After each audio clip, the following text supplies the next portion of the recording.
y pasamos ahora a la parte de planteando el futuro de la gestión. Comienza de manos de Rafael Navarro. Él es catedrático de Ordenación de Montes de la Escuela Técnica Superior de Ingeniería Agronómica y de Montes de la Universidad de Córdoba. Rafael nos viene con la ponencia Nuevos enfoques para una silvicultura adaptativa del pino canario, su impacto en la prevención de incendios forestales. Muy bien, buenos días. Lo primero, si alguien se quiere marchar, porque ya es una hora muy tarde, mi autoestima no se verá afectada, así que no hay ningún problema. Yo, de hecho, me iría si pudiera, pero es imposible, ¿no? En cualquier caso, ya un poco fuera de bromas, pues en primer lugar, agradecer al área de Medio Natural y Sostenibilidad por la oportunidad que nos ha brindado a la Universidad de Córdoba de estar aquí, en particular a Víctor y a Juan, que han confiado un poco en nuestra experiencia en silvicultura adaptativa para estar aquí. También mi vena de profesor no me impide decir que realmente para mí es un placer ver a estudiantes míos estar aquí, desarrollar una actividad tan extraordinaria, tan excelente, y creo que la mejor satisfacción como docente. En cualquier caso, el enfoque que yo voy a dar es un enfoque muy dirigido a lo que sería la silvicultura adaptativa de pino canario. ¿Por qué? Bueno, aquí se ha hablado a lo largo de las jornadas de la importancia del pino canario dentro de los sistemas forestales del archipiélago, pero es que realmente en términos numéricos representa prácticamente el 60% de la superficie forestal arbolada de las islas. Pero yo quiero destacar un aspecto que quizás no se ha destacado lo suficiente, que es su importancia económica. No de bienes directos, sino de bienes indirectos. Estamos hablando, con datos del propio Cabildo, que estas masas forestales generan 604 millones de euros anuales en servicios directos, producción y servicios ambientales. Yo creo que toda la sociedad canaria, la sociedad española en general, tiene que ser consciente que si no reinvertimos parte de esos beneficios, difícilmente podemos hacer cualquier silvicultura y garantizar la conservación de nuestros montes. Por tanto, tiene que haber un necesario retorno de esos recursos hacia el recurso forestal. ¿Pero qué es lo que ocurre? Que realmente estos sistemas forestales están bajo riesgo. Aquí se ha mencionado en muchas ocasiones el problema del cambio climático, el problema de las grandes perturbaciones. Estos son datos del Cabildo que indican que en el norte de la isla la presión climática, la presión térmica puede ser de hasta 2 grados. Si pensamos eso en términos del arbolado, esa presión térmica es brutal.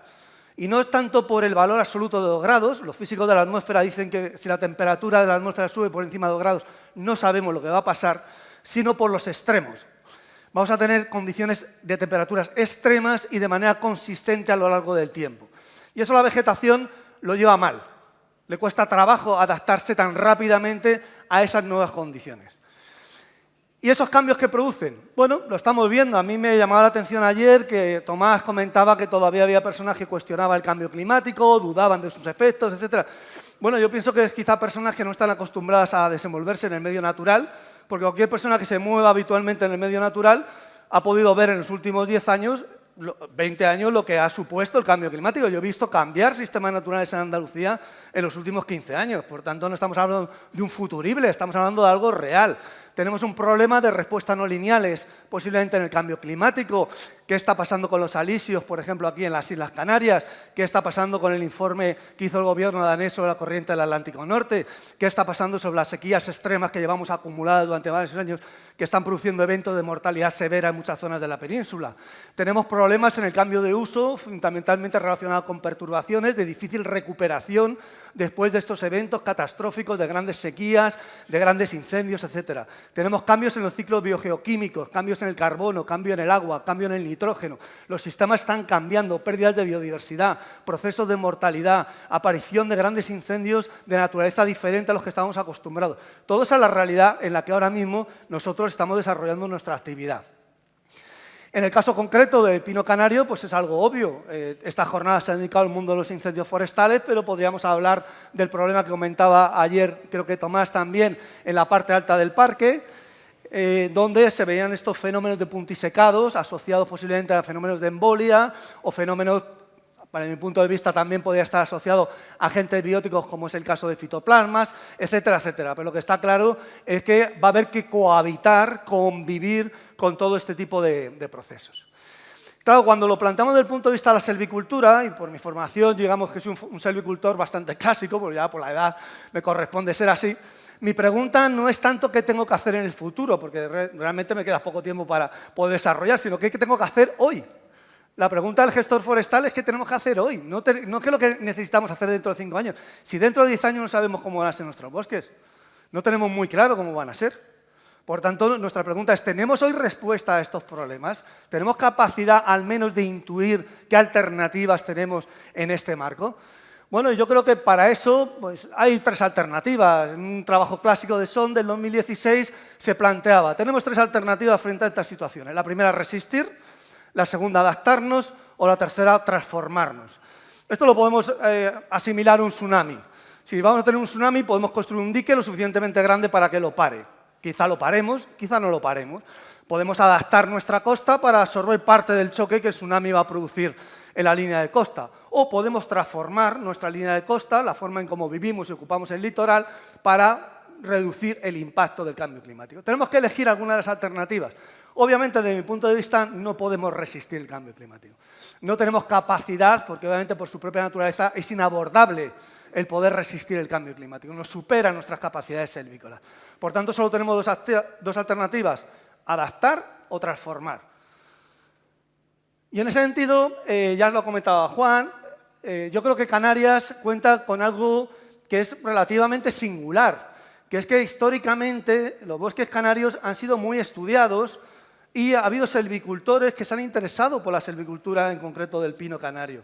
Y eso ha dejado un legado de un dispositivo experimental que a veces estaba ahí desdibujado, el caso de las parcelas de Alberto Madrigal, que después las recuperó Pascual Gil y actualmente el Cabildo las ha recuperado, que tienen un extraordinario valor. Con lo cual yo animo al Cabildo a que recupere cualquier dispositivo experimental, cualquier ensayo. Nosotros no podemos hacer un dispositivo experimental como este que se hizo en el año 89 y esperar hasta el 2024 para tomar decisiones. Necesitaríamos otros 20 años para poder tener algún dato. Sin embargo, si tenemos datos históricos, series históricas que nos permitan analizar estos datos hacia el pasado, posiblemente podemos interpretar con mayor claridad el futuro. Que es un poco lo que hemos hecho nosotros.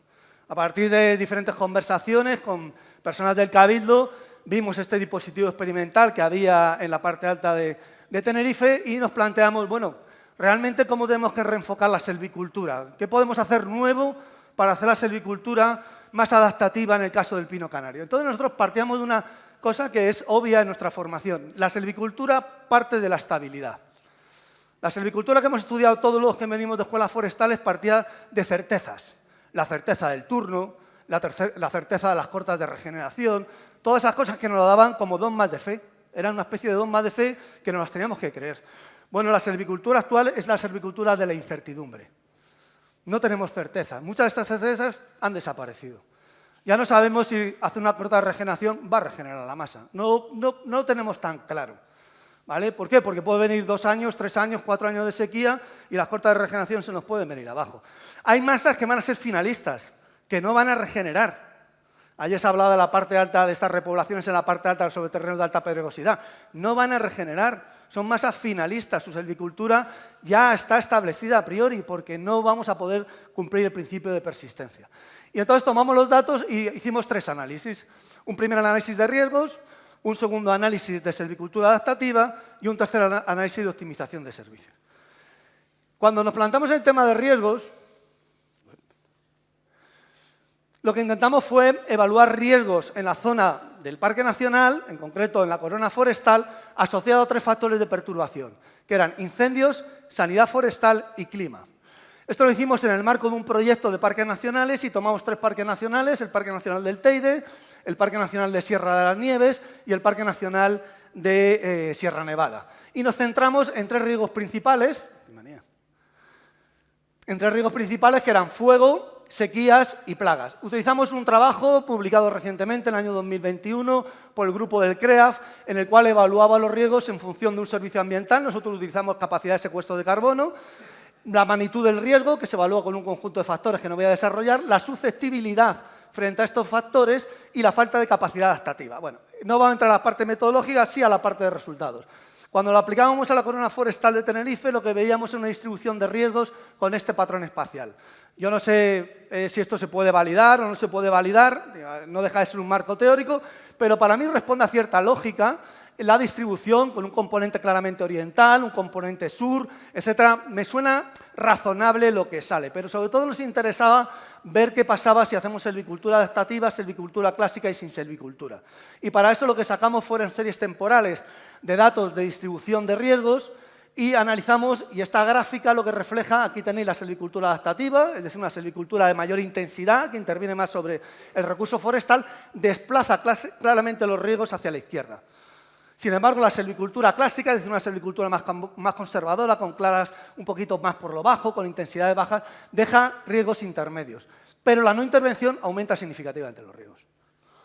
¿Vale? Si no intervenimos, la acumulación de riesgos va a ser constante y tarde o temprano va a haber una perturbación que va a alterar el sistema. Y sin embargo, lo que ocurre cuando vemos en los escenarios de cambio climático es que, aunque parezca mentira, el cambio climático también aumenta los riesgos, pero menos que la silvicultura. Eso quiere decir que tenemos capacidad adaptativa a través de la silvicultura. Tenemos cierto tiempo para aplicar esa silvicultura adaptativa, puesto que el impacto de los escenarios de cambio climático, como veis, vira hacia la derecha el riesgo, pero no tan significativamente como la ausencia de intervención. En segundo lugar, dijimos, bueno, pues ya que hemos pensado este tema, vamos a ver si podemos hacer algo más de silvicultura adaptativa. Y nos fuimos a las parcelas que ya estaban en el dispositivo de Madrigal y tomamos datos. Empezamos a tomar datos sobre este dispositivo y sacamos cores, sacamos muestras de madera para hacer estudios dendrocronológicos del comportamiento de estas masas en el pasado. Eso es lo importante. Uno de los grandes retos del cambio climático es entender el pasado para entender el futuro. Si no somos capaces de analizar lo que ha pasado antes, difícilmente podemos proyectar lo que ha habido o lo que va a pasar en el futuro. Esto es la vertiente norte de la isla, esto es la vertiente sur de la isla. El sistema experimental tiene un cierto sesgo, pero bueno, no voy a entrar en ese tema. En cualquier caso, lo que se ve es que las estaciones del norte de la isla, esto es la intensidad de clara, los controles de alta densidad, aproximadamente unos 1000 pies por hectárea, y a partir de ahí se reduce a 600 y 300 y pico pies por hectárea. El norte de la isla tiene cierta capacidad de soportar el sitio. El sitio tiene condiciones, posiblemente dafoclimáticas, que es capaz de soportar cierta carga de densidad de arbolado. Sin embargo, la zona sur no. La zona sur, que además parte de densidades un poquito más elevadas, 1700, 800, 600, no tiene capacidad de soportar masas tan densas. No las va a soportar, no tiene capacidad de sitio para soportar ese tipo de masas. ¿Por qué? Porque lo que hicimos fue proyectar estos datos hacia el futuro. Hicimos un modelo lineal relativamente simple, se podía hacer un modelo más complicado, pero en un escenario, digamos, muy optimista, lo que vemos que realmente en el caso de la zona norte, hay cierta capacidad de que los tres tratamientos soporten masas relativamente elevadas, cosa que en la zona sur ya no pasa. Es decir, la zona sur, en un escenario relativamente optimista, que ya es demasiado optimista, no tiene capacidad de soportar masas densas. Pero nos vamos a un escenario pesimista, que es casi el que se está imponiendo, es decir, del orden de 1,8, 2 grados consistentes de incremento de la temperatura media atmosférica. Claramente la zona norte incluso pierde la capacidad de soportar masas densas. Y la zona sur claramente decae, incluso reduciendo a densidades relativamente bajas, del orden de 500 pies por hectárea, tiene dificultades de soportar tanta biomasa en esas condiciones. Y lo que hicimos fue proyectarlo para condiciones de cambio climático y ver cómo respondía a cambio climático. Para ello, lo que hicimos, tomamos un trabajo del propio Cabildo, que había hecho una segmentación de todas las masas de pino canario a partir de datos LIDAR, y rodalizamos la masa. Rodalizamos todas las masas de pino canario. A nosotros nos gusta trabajar a escala de rodal, segmentamos la masa y empezamos a analizar qué pasaba a diferentes rodales de alta densidad, media densidad o baja densidad. ¿Qué es lo que vemos? Que realmente los escenarios de cambio climático en altas densidades producen efectos de alta sensibilidad, es decir, masas muy densas son hipersensibles al cambio climático y reducen bruscamente los volúmenes acumulados, mientras que las masas de densidades bajas, en la zona norte también, tienen cierta capacidad de soportar volúmenes elevados, crecimientos del orden de 6 metros cúbicos por hectárea de año, que son crecimientos altos, aunque el pino canario podría crecer hasta 7 y 8 metros cúbicos por hectárea de año. En el caso de la zona sur hicimos lo mismo, partimos del mismo sistema de rodalización y analizamos igual, no voy a entrar mucho en los detalles, si alguien está interesado lo podemos comentar, analizamos también la capacidad de impacto del cambio climático en este tipo de masa. Y lógicamente vemos de nuevo cómo las masas de alta densidad se vuelven muy sensibles al cambio climático en pérdida de crecimiento, mientras que las masas de baja densidad tienen capacidad de mantener crecimientos relativamente estables, que en la zona sur no son malos, de 4 o 5 metros cúbicos por hectárea de año. Bueno, pues dijimos, bueno, pues ya que seguimos con este tema, vamos a dar una tercera vuelta a este tema. Y dijimos, bueno, vamos a hacer una función de optimización. ¿Por qué? Porque a nosotros realmente, aquí se ha hablado mucho de la silvicultura, no tanto de la economía, pero realmente las cosas cuestan dinero. Entonces hay que optimizar la silvicultura en términos de costos. Y nos planteamos hacer un modelo de optimización en el cual lo volcábamos a la planificación forestal. Para nosotros, realmente la planificación forestal, la ordenación de montes, es la herramienta que el silvicultor tiene para hacer la organización espacial y temporal de la silvicultura. La silvicultura es la herramienta que tenemos, pero la tenemos que proyectar al espacio y al tiempo, y eso es la ordenación forestal. Por tanto, a nosotros nos interesa proyectar esa realidad a una herramienta planificadora y ponerle datos numéricos a esa herramienta planificadora. Entonces nos planteamos una cosa que fue, bueno, vamos a hacerlo, esta evaluación económica, a partir del índice de supresión de incendios. Cuando hablo de economía no hablo de rentas directas, no hablo de volumen de madera. Nosotros lo hicimos sobre la base de carbono. Dijimos, bueno, ¿cómo puedo jugar con la capacidad de secuestro de carbono del sistema y a la vez mantener índices de dificultad de supresión relativamente bajos? Es decir, que tengan órdenes de magnitud de 0,3, 0,4, ¿vale? Que sea todavía fácil suprimir el incendio. Si acumula mucha biomasa, aquí ya se ha hablado en varias ocasiones, supone una dificultad de supresión. Entonces yo tengo que hacer una doble función económica para decir, ¿dónde está mi punto de equilibrio? Y lo hago para 10 años. ¿Por qué 10 años? Porque el plan especial de una ordenación son 10 años. Por tanto, el silvicultor piensa en la silvicultura en 10 años, 10 años, 10 años, 10 años, aunque ordene a 170, que puede ser el turno de una especie longeva. Me da igual, yo puedo ordenar y tener un plan general a 140 años y pensarlo a 10 años. Por tanto, yo pienso en la silvicultura a 10 años, no a 140. ¿Vale? Por tanto, lo que hicimos fue tomar este SDI, que depende del comportamiento energético total, accesibilidad, movilidad, penetrabilidad, recursos aéreos, construcción de cortafuegos, e intentamos optimizar la función económica. ¿Qué es lo que pasó? Bueno, el beta me da no voy a entrar tampoco a los detalles, me da el valor económico de las mías actuaciones, y estos diferentes valores de beta, es decir, diferentes valores de equilibrio económico entre mi capacidad de secuestro de carbono y mi riesgo de que se me quemen mis montes. Y esta es la espacialización. En el momento que yo voy cambiando mi función económica, me prioriza un rodal frente a otro. ¿Vale? Me empieza a priorizar rodales. Y me dice, no, si usted quiere optimizar carbono manteniendo niveles de riesgo de tanto, priorice usted el rodal tal. Ahora, si usted quiere asumir un poquito más de riesgo en incendios porque le interesa aumentar su capacidad de secuestro, entonces tendrá que priorizar de otra forma los rodales. Eso es lo que te hace la planificación a este nivel. Te reordena las estructuras espaciales para aplicar la silvicultura. Muchos de estos rodales tienen funciones de conservación. Nosotros les metimos el subpiso de laurisilva, ¿vale? O de fallal, en concreto, ¿no? Para ver si a determinados rodales la función de optimización priorizaba la conservación frente a cualquier otra función, asumiendo un incremento del índice de riesgo, ¿vale? Y, bueno, analizamos las tres formaciones principales, que es fallal, pino canario y masas mezcladas, y lo que vemos, esta es la situación inicial, en la cual partimos nuestra planificación forestal, y lo que hicimos fue, bueno, ¿qué pasa si hago mis actuaciones forestales muy tempranas? Si lo hago muy al principio de mi periodo, de mi plan especial, pues claro, consigo bajar los índices de riesgo mucho, pero pierdo mucho carbono, ¿vale? No optimizo mi función carbono. Entonces, priorizo el riesgo de incendio. Vale, pues me va a dar una espacialización. Si esa es la que yo quiero dar, perfecto. ¿Qué pasa si retraso mucho? Que me voy a valores de SDI de 0,6. Si retraso mis claras hacia el octavo o noveno o décimo año, estoy acumulando un nivel de riesgo que no me compensa el incremento en carbono. Entonces, lo que hay que hacer, bueno, aquí tenéis los años extremos, 0 y 10, pero las secuencias van tomando año a año. Te dice, ¿qué pasa si hago la clara en el año 2? ¿Qué pasa si hago la clara en el año 3? ¿Qué pasa si hago la clara? Te lo va haciendo año a año. De tal manera que tú tendrás que poner el cascabel al gato, donde tú quieras. Y vale, pues asumo un nivel de riesgo de SDI de 4, de 0,4. Vale, pues entonces saco mi modelo y actúo. ¿Vale? Entonces, bueno, al final, digamos que fue un juego mental el que hicimos. Tomamos los datos de las parcelas experimentales de Madrigal. Pero yo lo que quería mostrar, no tanto estos resultados que son muy académicos, muy científicos, en fin, nosotros nos dedicamos a estas cosas, pero sino la posibilidad de análisis, el cambio de enfoque, el mirar las cosas de otra manera, ¿vale? Eso es lo que te dan los datos, la capacidad de mirar las cosas de otra manera. Y creo que eso es lo atractivo y lo bonito de tener esa información.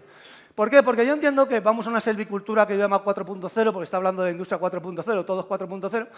Por tanto, al final, Lo que sí es cierto es que necesitamos otra selvicultura, una selvicultura diferente, una selvicultura nueva, de base numérica. De base numérica. Yo personalmente la selvicultura experimental en la que me he formado y me han educado tuvo su momento. Ahora necesitamos herramientas que nos permitan volcar al territorio datos, captar datos, analizar datos, modelizar. Antes no necesitábamos modelizar porque teníamos certezas. Ahora, como son incertidumbres, nos tenemos que ver un marco de modelización, si no es que es imposible intentar entender nada de lo que nos pasa. Y esto para que no, en fin, para que si os sirve de consuelo, esto es el ambiente en el que trabajamos nosotros, 3.000 hectáreas muertas por fitoplasma en el embalse de La Peza, en la provincia de Granada, en menos de 2 meses. ¿Vale? En el año 2013 se nos murieron de golpe 3.200 hectáreas de pinares de Pinus halepensis por fitoplasma. ¿Vale? Por tanto, esto yo no lo puedo resolver yendo al campo a echar una tarde. ¿Vale? Porque es imposible, porque la realidad es tan compleja que no la puedo interpretar ni siquiera con datos clásicos de inventario. Tengo que utilizar otras herramientas. Es una imagen AHS de alta resolución para zonas de mortalidad de pinares, de Pinus nigra en concreto, y fijaros el patrón espacial de los procesos de mortalidad. Estas zonas de drenaje, estas estructuraciones, la muerte de árboles individuales en zonas de repoblación antigua. Yo necesito complejidad en mi dato para dar soluciones complejas. No puedo dar soluciones complejas con datos simples. Por tanto, necesito este tipo de herramientas para tomar decisiones. Y a nosotros pues, nos gusta hacer este tipo de cosas. Es lo que nos gusta reanalizar muchos datos. No creemos que tenemos tiempo para datos nuevos. Nos gusta meter en la maquinaria datos que ya existan, inventario forestal nacional, 2 y 3 y 4, inventario de ordenaciones antiguas, datos tomados, parcelas experimentales, dispositivos. Jugar mucho con inventarios continuos. Aquí se ha hablado mucho de la secuencia temporal de actuaciones. Hay un registro histórico de actuaciones. ¿Vale? ¿Dónde está ese registro? ¿Se puede descargar? ¿Se puede volcar? ¿Dónde se ha hecho la selvicultura en los últimos 15 años? ¿Podemos buscar esas parcelas? ¿Podemos ver lo que ha pasado? ¿Podemos tomar datos dendrocronológicos para ver la respuesta de esos sistemas? Y después, evidentemente, una aproximación adaptativa. Es decir, vamos a darle flexibilidad al sistema, a nuestra forma de pensar, vamos a incorporar y vamos a dar información a la sociedad para que entienda que nuestros montes están cambiando y que la única forma de hacerlo es que ellos tengan claro que hay una percepción social de que la única forma de conservar nuestros bosques, que están bajo riesgo, insisto una y otra vez, están bajo riesgo, solamente lo vamos a poder hacer si tenemos las capacidades instrumentales, económicas, materiales para hacerlo. Yo simplemente para terminar, para recuperar un poquito de tiempo, yo rapidito, para terminar algunas conclusiones importantes. Yo creo que para hacer selvicultura adaptativa necesitamos otra forma de medir el bosque. Necesitamos cambiar nuestro método de inventario, eso no cuestiona los métodos clásicos, pero tenemos que medir otras cosas. Tenemos que utilizar imágenes de satélite, tenemos que utilizar sensorística de campo, inteligencia artificial, tenemos que meterle tecnología a los inventarios. En segundo lugar, tenemos que flexibilizar la selvicultura, y eso lo digo para los que venimos de escuelas tradicionales. ¿Vale? De verdad, romped los libros de selvicultura. ¿Vale? No sé cuál tenéis, pero rompedlo. ¿Vale? Y vamos a empezar a pensar otras cosas diferentes. Vamos a empezar a pensar que tenemos que cuestionar cosas que a mí alguna vez casi me han excomulgado, me han quitado el título de ingeniero de montes, por decir que realmente los turnos ya no tienen sentido. Que los turnos ya no tienen sentido. O sea, cuando tenemos una masa de pino pinaster en Sierra Morena que le queda un cuarto de hora, ¿de qué nos sirve hablar de turno? No sirve de nada. Pero claro, la ordenación me dice, no, es que usted en el plan general tiene que poner un turno. Sí, si quiere se lo pongo, pero vamos, que estamos perdiendo el tiempo los dos. No tiene mucho sentido. Por tanto, hay que lavar un poco el cerebro para poder meter nuevas ideas. El saber si ocupa el lugar, a pesar de lo que se dice, ¿no? Hay que cambiar también el objetivo de la selvicultura. Hemos tenido una selvicultura, obviamente, muy dirigida a la maximización de productos directos y hay que empezar a hablar de la selvicultura del agua, de la selvicultura del carbono, de la selvicultura de la biodiversidad. Todas son compatibles, todas son integrables, pero no es exactamente igual una selvicultura del agua, que en Canarias, por cierto, es importante, frente a una selvicultura del carbono. No funciona igual, ¿vale? Y tampoco funciona igual la de la biodiversidad. Tienen cosas en común, pero tienen cosas diferentes. También creo que hay que hacer ingeniería del territorio, o sea, tenemos territorios complejos, tenemos territorios muy estructurados, muy mosaicados, muy heterogéneos. En el mundo mediterráneo esto no es Siberia, donde las taigas ocupan millones de hectáreas continuas. Aquí tenemos, en 10 hectáreas tenemos 7 micrositios distintos. Por tanto, si no hacemos ingeniería con el territorio, pues difícilmente vamos a poder hacer tampoco este tipo de soluciones. Necesitamos diversidad específica y estructural, ya se ha comentado. Necesitamos estructuras más complejas dentro de nuestros bosques. Eso parece contradictorio con lo que se ha hablado de los riesgos potenciales después de los grandes incendios, pero cuando hablamos de estructuras estamos hablando de mosaicos, estamos hablando de heterogeneidad, estamos hablando de estructura vertical, de estructura horizontal. Con todo eso podemos jugar, la silvicultura nos deja jugar con todo eso. Aquí se ha hablado ahora recientemente de la naturalización de los pinares de Canarios, si son naturales o dejan de ser naturales. Os puedo asegurar que la silvicultura del pino canario de masas naturalizadas no tiene nada que ver con las repoblaciones. Absolutamente nada que ver, son silviculturas distintas. Por la propia estructura, una tiende a la semirregularidad y la otra son masas regulares coetáneas, es que no pueden ser lo mismo. La posibilidad de jugar con esa diversificación estructural, por ejemplo, en masas seminaturales de baja densidad, en estructuras un poquito más abiertas y más mosaicadas, nos da mucho juego desde el punto de vista de las soluciones. Y nos vamos a convertir en gestores de perturbaciones. Siento decirlo, pero es así.